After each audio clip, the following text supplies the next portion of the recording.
G'day and welcome to another video with Better Pics. Hope this finds everyone well. I just wanted to do a live edit today as a sample edit of an image that I photographed in Kathmandu, Nepal. This image I shot a few years ago. I was working on a couple of expeditions in the mountains and went over a little bit early and spent some time in one of my favourite cities, which is Kathmandu. Pretty basic stuff. So this was photographed early in the morning.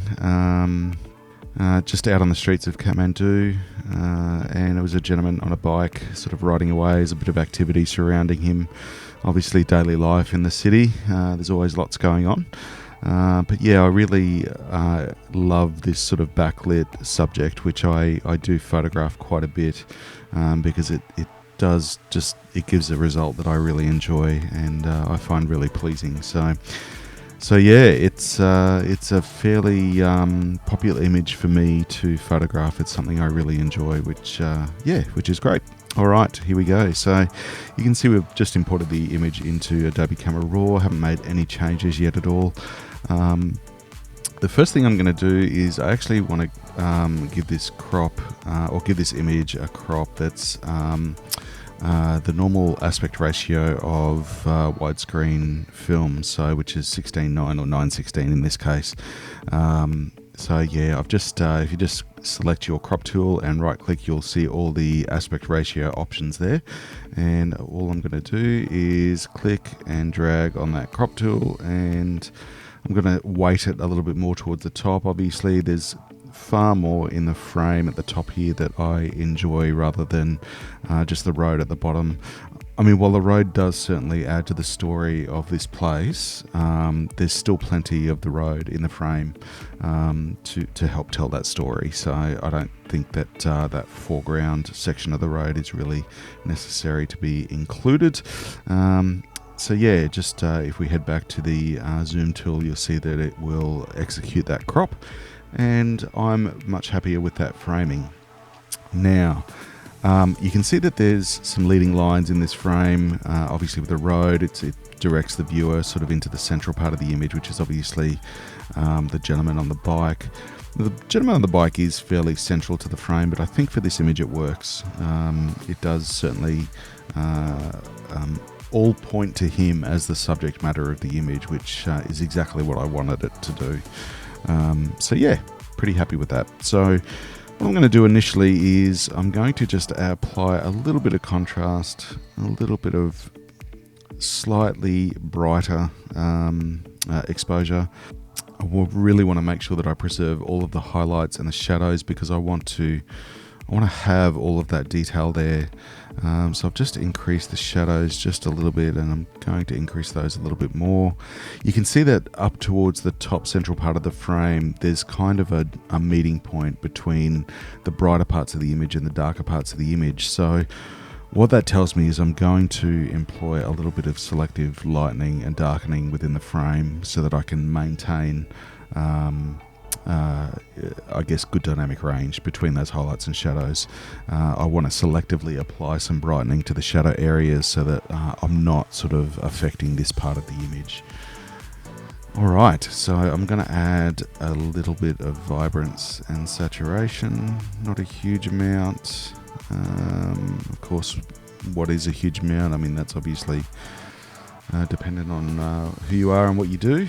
The sharpening, I'm going to apply a little bit of sharpening, and obviously a bit of masking as well. Actually quite a bit of masking, because I really want to focus down on the sharpening only being applied to that gentleman,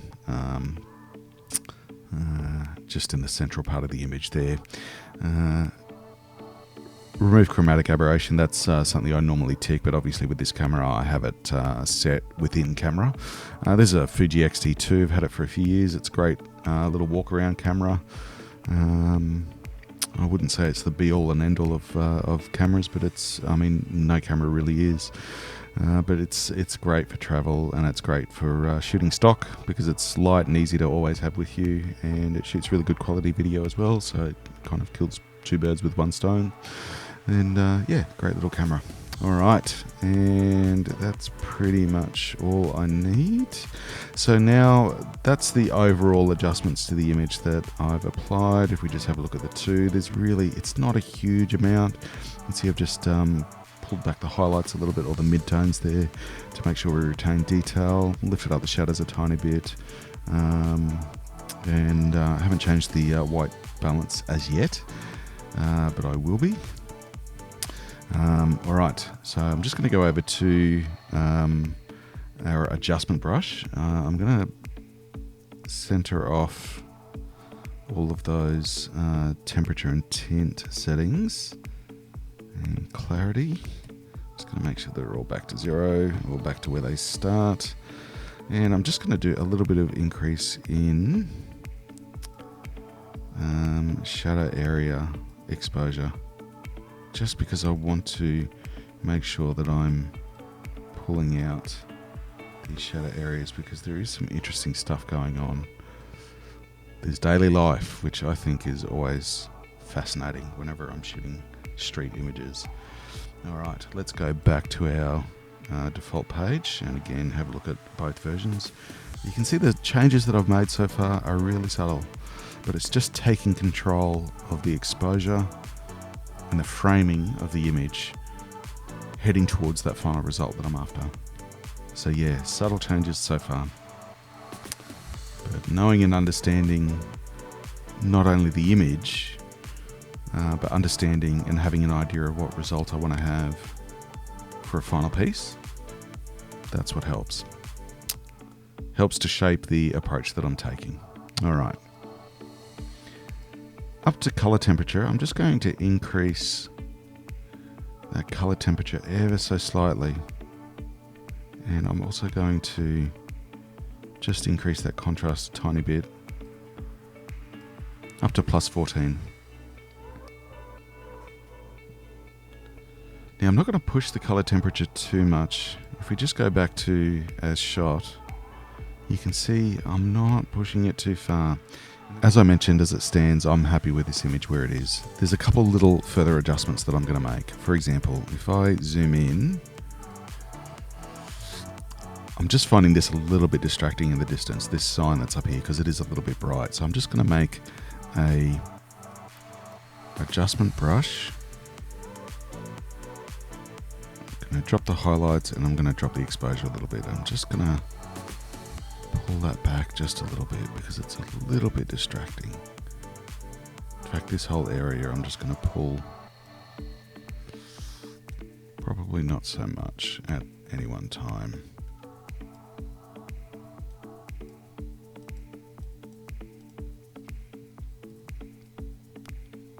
Let's just have a look at that.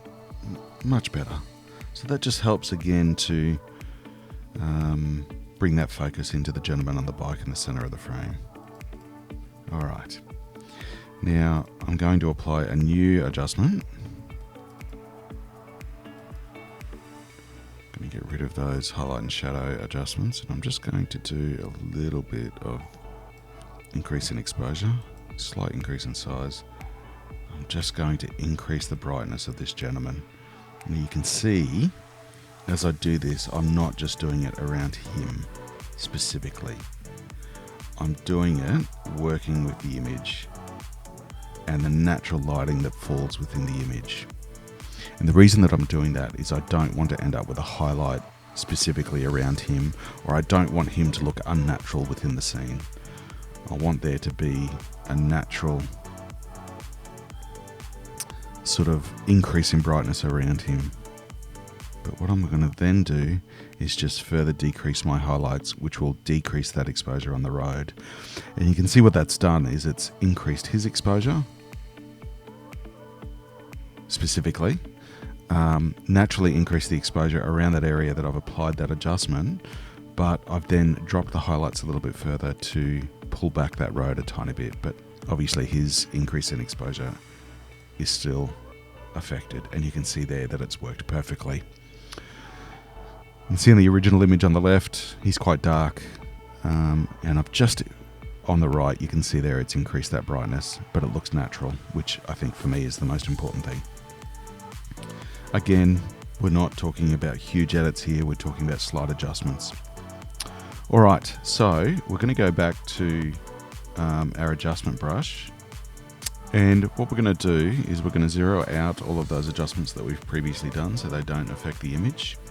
And what I'm going to do is just show one method to remove some of the warmth from the shadow areas to achieve that look that we spoke about earlier. Now, this is certainly not the only way to do it. There's other ways to do it, which I'm going to be showing in another video. But I just want to give one demonstration of how to very quickly help to reduce the warmth of those shadow areas. Now, I'm doing an extreme example here so that you see the effect straight away.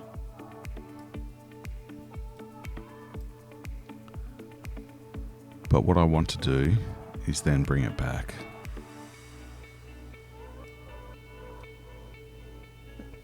So basically what I've done is I've just brushed in with an adjustment brush that coolness in the shadow areas. And what I'm going to continue to do with that slider is just adjust that look so that it's still subtle, so that there is a coolness in the shadows, which interestingly enough would naturally exist in shadow areas within an image anyway, in real life. You ever walked into a shaded dark area and it's got a cool feel to it? Well, that's exactly why. Whereas obviously with the sun, with the main part of this image,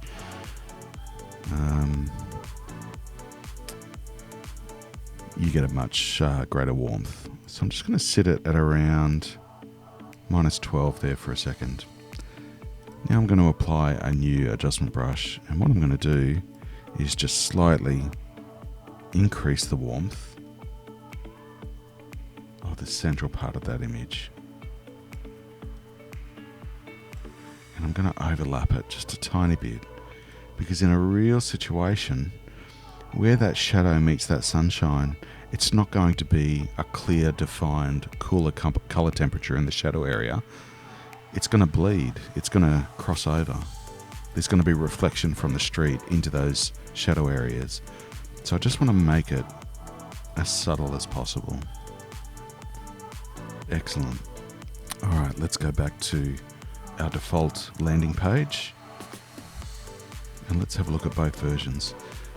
So the intention I had with this image was really to make it all about the gentleman on the bike.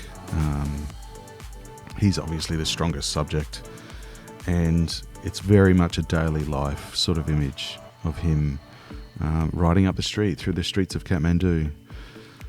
And really what I've done is to slightly increase the contrast of where he is, slightly increase the exposure of where he is, and then to just have very subtle color temperature adjustments between the highlights and the main part of the road and the subject itself, and which is a little bit warmer obviously, and then through to the shadow areas as well.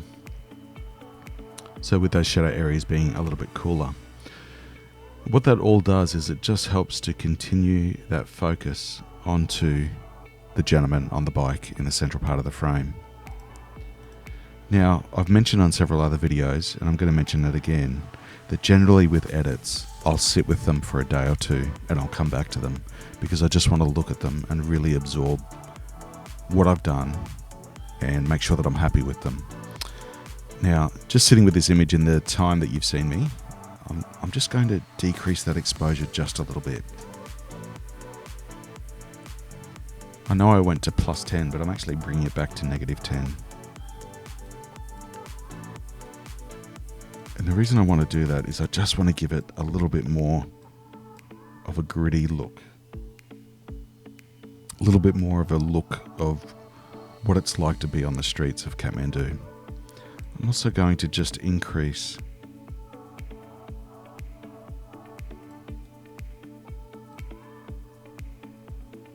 I'm going to come back to my adjustment brush, and I'm going to zero everything out again so it doesn't affect any further adjustments that I make. And I'm just going to add a little bit of texture, say +10. And what I'm going to do is just paint in a tiny bit of texture into where this gentleman is. Again, not with a defined approach specifically only around him, because there's lots of other elements in this frame around him, particularly the road, that have a very gritty textural feel to it. I'm just going to ever so slightly apply that.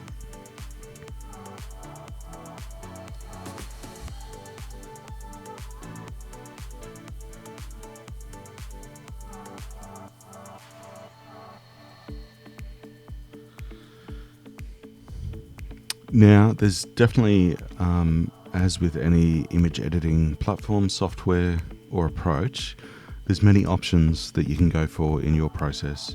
As I mentioned earlier, I'm going to create another video around working with images to create that cinematic sort of film look, which seems to be very popular at the moment. However, for now, purely using Adobe Camera Raw, I'm really happy with this image thus far. And it's certainly a good starting point, as well as I'd be happy with this image being published in the way that it is. However, as I mentioned, there's always different ways to go and other approaches and edits that you can make. However, for this video, this is the approach that I've taken with this image with Adobe Camera Raw, and I hope you've enjoyed this video and there's been some tips and pointers in there that have helped you understand one option for an edit process, and hopefully you'll be able to apply some learnings there to your own image editing and creating. Thanks very much for stopping by. I hope you've enjoyed the video and look forward to seeing you again in the future. Take care.